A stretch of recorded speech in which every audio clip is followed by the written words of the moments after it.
कभी आप नोटिस करो और आप देखते हो कि आपकी जो हार्ट बीट है या आपकी जो घड़ी का टाइम है या आपका जो कैलेंडर है वो बाकी सबके कैलेंडर से अलग है।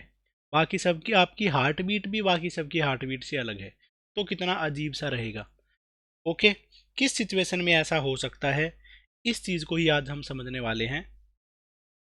हेलो, तो आप देख रहे हो एलिगेंट फिजिक्स और आज हम समझने वाले हैं ट्विन पैराडॉक्स के बारे में।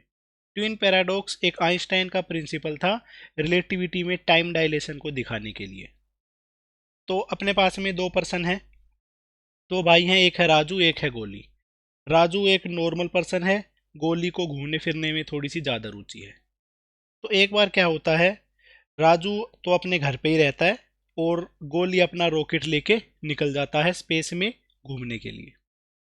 तो अब अपने पास में ये आता है क्वेश्चन कि जब गोली वापस यहाँ पे आएगा, इससे जाके राजू से वापस मिलेगा, तो उस केस में एज में राजू बड़ा होगा या उससे गोली बड़ा होगा।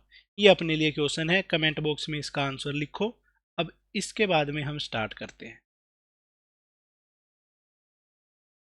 तो जो आइंस्टाइन की थ्योरी ऑफ रिलेटिविटी है उसमें आइंस्टाइन ने क्या समझाया है कि अगर कोई भी पर्सन जो फास्ट चल रहा है तो उस पर्सन के लिए जो टाइम है वो स्लो हो जाता है।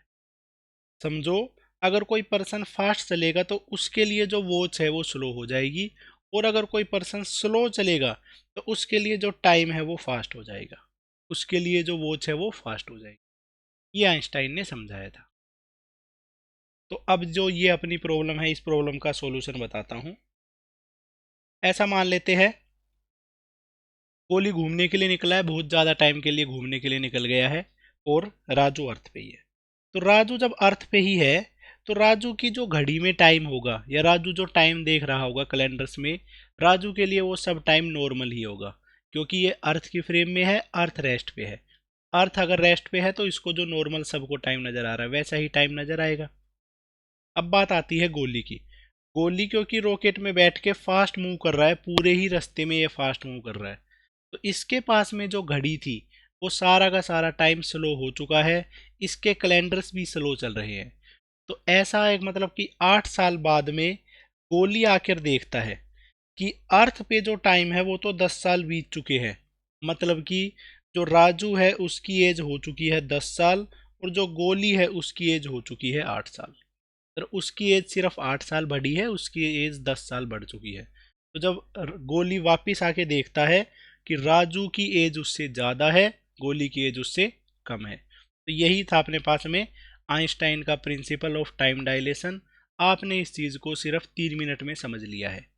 ओके, अब आपके लिए एक क्वेश्चन है। आपके लिए ये क्वेश्चन है कि अगर कोई जो गोली है, वो गोली जब जिस रॉकेट में जा रहा था वह रॉकेट अगर स्पीड ऑफ लाइट से चल रहा होता तो उस केस में क्या हो रहा होता, किसकी एज ज़्यादा होती किसकी एज कम होती या कैसा कुछ होता। ये आपके लिए क्वेश्चन रह गया है।